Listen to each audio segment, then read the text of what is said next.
नमस्कार मित्रों, मैं चंद्रशेखर बिरथरे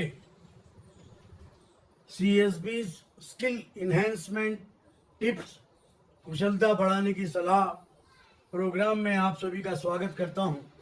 आज हम बात करेंगे किसी भी प्रकार के व्यवहार के लिए, चाहे व्यवसायिक हो, सामाजिक हो, लेन देन की शर्तों का हो, किसी व्यक्ति को ठेके पर काम देने का हो, आदि के संबंध में लिखित कागजात और मौखिक बातचीत की।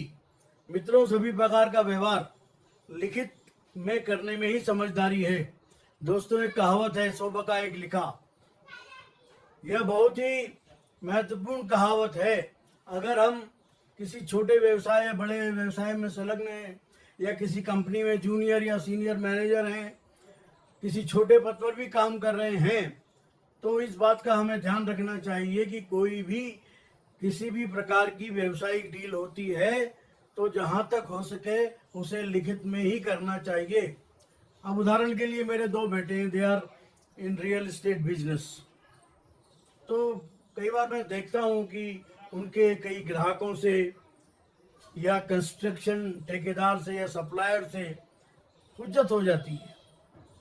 ऐसी घटनाओं को बाद में उन्होंने क्या किया, ऐसी घटनाएं बार बार होने लगी तो उन्होंने कैबिन में कैमरा भी लगवा दिया। परंतु फिर भी कई बार ऐसी स्थितियां बन जाती हैं जहां बेकार की बहस और गलतफहमियां, मिसअंडरस्टैंडिंग हो जाती है। इससे बचने के लिए अगर आपके पास स्टेनोग्राफर आपके ऑफिस में है तो तत्काल एक MOU, memo of understanding, type करने के बाद उसे स्वयं और दूसरी पार्टी से साइन करवा लेना चाहिए, ताकि आगे डीलिंग में किसी प्रकार की परेशानी नहीं हो। वैसे तो बड़ी या छोटी कंपनियों में बिना MOU के कोई भी डील फाइनल नहीं होती, परंतु कई बार छोटे व्यवसायी या छोटी कंपनियों में जहां स्टेनोग्राफर की सुविधा नहीं होती, अक्सर इस प्रकार की परेशानियां उत्पन्न होती हैं। अगर टाइपिंग की सुविधा ना हो तो अपनी डायरी में या अपनी नोटबुक में शॉर्ट नोट बनाकर साइन करें और दूसरी पार्टी की भी साइन ले लें, ताकि विवाद की स्थिति में काम आए। इस छोटी सी सावधानी से बड़ी परेशानियों और विवादों से बचा जा सकता है। घर की बात है, देख लेंगे, कर लेंगे, इस तरह की बातें व्यवसाय में नहीं होना चाहिए, करना भी नहीं चाहिए। इसलिए हर प्रकार का व्यापार बगैर लिखा पढ़ी के कभी ना करें। आप दोस्तों कोर्ट में जाते हैं तो कोर्ट में बिना लिखित डॉक्यूमेंट्स के कोर्ट एक्सेप्ट ही नहीं करेगी आपका दावा। आपके पास लिखित में होगा।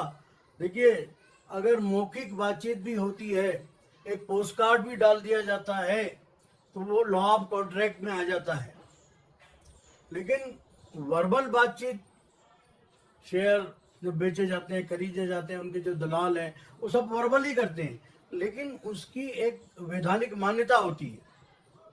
तो अगर आपने एग्रीमेंट 1000 रुपये के स्टैंप पे नहीं किया है तो उसकी वैल्यू नहीं रह जाती। तो ऐसी बहुत सी बातें हैं। तो हमेशा कोई भी बात, कोई भी डील करें तो लिखित में करें। कई बार समाज में भी या रिश्तेदारी में भी लेन देन या अन्य व्यवहार की स्थिति में बगैर सही तरह से स्पष्टता के अभाव के कारण बेवजह रिश्तों में खटास आ जाती है।